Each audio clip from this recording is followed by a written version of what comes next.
জীবন তাকে অনেকবার পরীক্ষা নিয়েছে, আর প্রতিবারই লড়াই করে ফিরে এসেছেন অভিনেত্রী সায়ন্তনী মল্লিক। অনুরাগের ছোঁয়ার পর ফের এসবিএফের প্রযোজনায় চিরদিনই তুমি যে আমারে দুর্দান্ত কামব্যাক করেছিলেন তিনি, কিন্তু ভাগ্য যেন আবারও আঘাত করল। কিছুদিন আগেই ভয়ঙ্কর ব্রেন স্ট্রোকের পর বেঁচে ফিরেছিলেন সায়ন্তনী। তখন তিনি বলেছিলেন, ভয় পাচ্ছিলাম ফ্লোরে গিয়ে সংলাপ বলতে পারব কিনা, কিন্তু সবাই সাহস দিয়েছে। অভিনয় প্রেমী যেন তাকে বাঁচিয়ে তুলেছিল নতুন করে। কিন্তু এবারও হঠাৎ খবর, শুটিং চলাকালীন আবার অসুস্থ হয়ে পড়েছেন সায়ন্তনী মল্লিক। দ্রুত তাকে হাসপাতালে ভর্তি করা হয়েছে। ভক্তদের মন ভেঙে গেছে এই খবরে।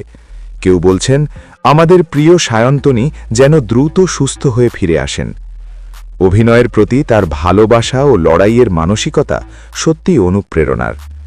এখন শুধু প্রার্থনা তিনি যেন আবার হাসি মুখে বলেন, অ্যাকশন।